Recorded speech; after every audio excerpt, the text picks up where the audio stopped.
You know, it's almost like your birthday with a package from China, so let's go.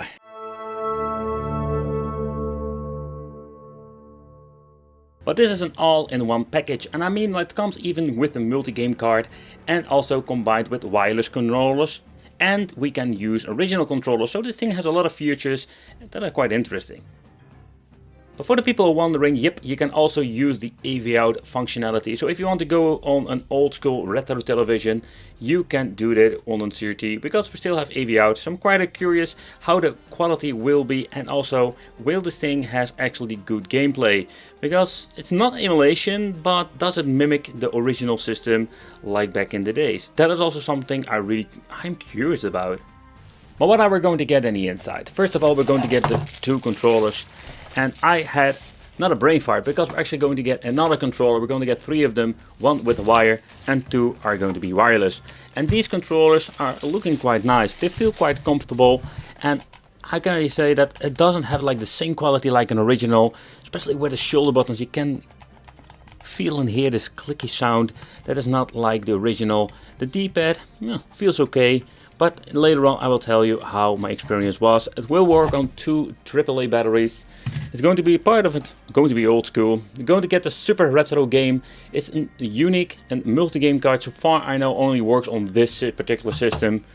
It comes with HDMI cables, AV out, even the cable, micro USB cable that you need for freaking powering this thing on. It comes with a pretty damn nice, decent power supply, 5 volt, and then we're going to get the system itself. In here, some great explanations how everything needs to be connected. It's like, of course, the toilet paper manual that I have seen before here on the channel. Like most of the time we're going to get these weird... It is in English, so I'm very pleased, but we can figure out how this freaking thing works. But let's take a close look at the system itself, or in other words, let's do a quick overview. Because when you're looking at the system, it's not exactly the same quality like the original Super Famicom. It does have some similarities. To begin here, we're going to get the on-off switch, the reset button, but the reset, then we're going to get the first difference. It's sounding a little bit cheap. Then we're going to get ourselves the cover, and it seems to be working just fine when the system has been powered on. Here you can see like it have all the pins, so it needs to have support for all the games. Then we're going to get the 2 controller ports at the front, and at the back we're going to get some interesting options. Region switch, we're going to get AV out, HDMI out, here's the 5 volt DC in, and here we're going to find the option for the aspect ratio. So that's a quite interesting option. Sometimes you do find them on Famicoms, but not very often. Not at all. But when you're going to put them side by side with the original Super Nintendo, yeah, there you're going to see some differences. So on the picture, you don't see anything. But I'm going to tell you, like, one thing is the measurements. When you're looking at the mold itself, yeah, I must say they're getting really close. Like, a lot of similarities. There are some differences over here with the fake version because, of course, the connection are different. But this thing looks pretty damn nice. Okay, so let's do a quick side by side. When it comes to the bottom itself, you can see, like, there are some minor differences. So I already told you, like, the power is pretty good. The eject is slightly different over here, but the reset there is going to get the biggest difference. Another thing is that this cartridge is only working on this system somehow. You can fit it in here. And another thing that I do like about the fake edition, we can basically use a lot of different cartridges. So if you want to go all naughty, use a multi-game card, or you want to just use different regions, we can do this fairly easy with this. And that is something that I really like about the Chinese version, is that we can use all kinds of games in it. And let's see if you can learn the Super Mario. Woo! Let's go! Another thing I want to try out is how will the games fit, especially the original ones. So the first thing I'm noticing, like, they are really hard to get out. I'm just afraid to press it, otherwise I think I will break something over here. So I'm going to pull it out like that. So that is something that's quite annoying. The weird thing is, like, when we're getting into the, let's say, an EverDrive or a Super Game cartridge, these things fit in way better. How weird is that? Like, if you fit in, and let's say, a different kind of game, it works very well. The same goes for the Japanese one, and for the PAL, the same story applies. Like, this thing, holy shit, that is not normal.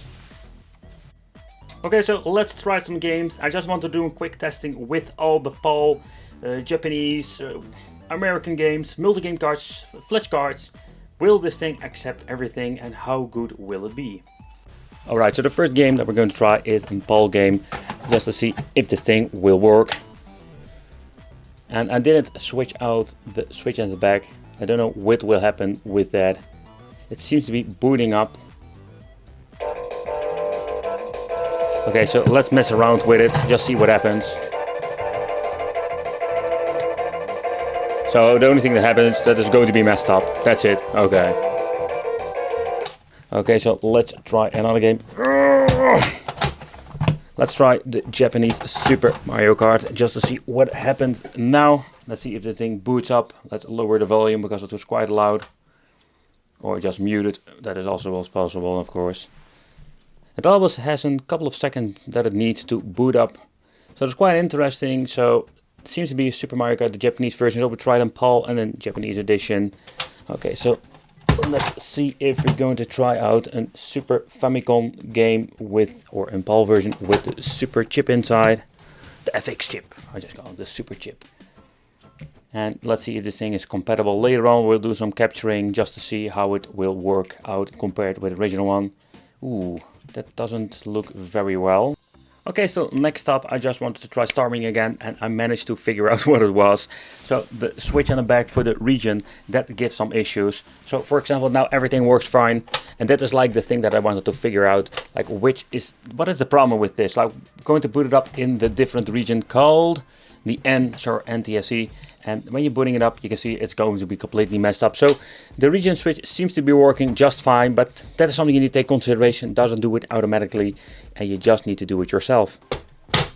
See, this one ejects very well. Very nice. Okay, next up, let's try the flash card just to see if it boots up. Flash card, fascinating to see that it takes quite a long time to boot it up. And here you can see like it seems to be working just fine. So it has an option to basically also play the flash card. And then we're going to get, of course, the final one. And the final one is going to be the Super Game Boy. Just see if it boots up with the Super Game Boy inside. Because I'm super curious about this. And here you can see also this boots up with the Super Game Boy. So I find it a really cool piece of technology that even we now in this year that we can get an affordable, cheap device that plays every single piece of a game that we can think of. I think we basically like try them all. The multi-game card also boots up. So when it comes to compatibility, it's pretty damn awesome. But first let's talk about the Super Retro Game System or cartridge that you can put in the system, because that's a quite interesting story. So what is this Super Retro Games cartridge? It's basically an 8-bit multi-game card containing 580 games. Yeah, it will be like a lot of homebrew and crappy stuff. I really see like Warzone, never heard of it. So I'm gonna say that I find it quite interesting to see what they give you with the system. It's because this multi-game card seems to be included and it only works on this particular hardware. I already tried it out on the other one and doesn't work at all. So not with me anyway. So this is what you're going to get. So let's try a couple of these games and let's try also on the AV out. Okay, so the first game I tried was Turtles 2 and it seems to be messed up. Like seriously, like this is what I got, and the intro is also like messed up. But so far I've played the game, it seems to be working just fine when it comes to this intro and also the gameplay. So it's not all that bad. Don't know why it's actually like being messed up. To be honest, I've never seen a Super Nintendo that is backwards compatible with 8-bit games, but okay. It's a really cool extra feature, and I think it's pretty cool to see that it's actually possible. So I noticed with the Super Nintendo controller, like normally, of course, we only needing 2 buttons, action buttons with the NES, but that's the only thing I'm also going to get, because with my other buttons, nothing is doing anything. Only A and B are configured, so there's no turbo button. And of course the weird Mortal Kombat 4 homebrew game is on here. So let's see if I'm going to get actually the character that I want to play, because normally I choose the Sub-Zero over there, but I'm getting this weird other character. This is such a weird game. We kind of better call it Weird Mortal Kombat 4 or something like that. See, I'm getting Kung Lao. I didn't even choose Kung Lao. What the hell is going on?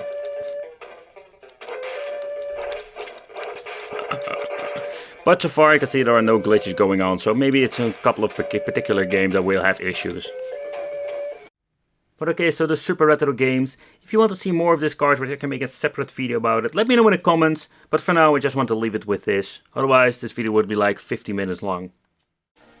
Alright guys, so let's try the AVO function. And I must say that I was really pleased to see this because it works very well. And it's still on a CRT, it looks like really authentic, of course. But nevertheless, so if you want to play some old school games with this HDMI Super Nintendo, you have the option to basically go old school with the AV out. By the way, like the controllers play very well, like they feel kind of cheap, but when you play with them they're like absolutely amazing.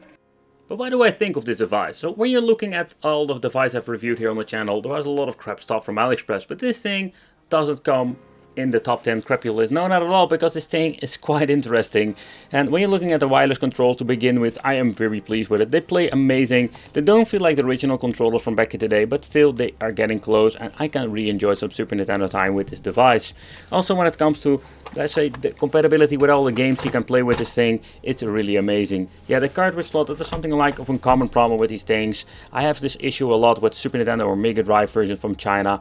But this AliExpress thing, I must say that I am very pleased with it, and I'm excited to basically show you and make this extended video.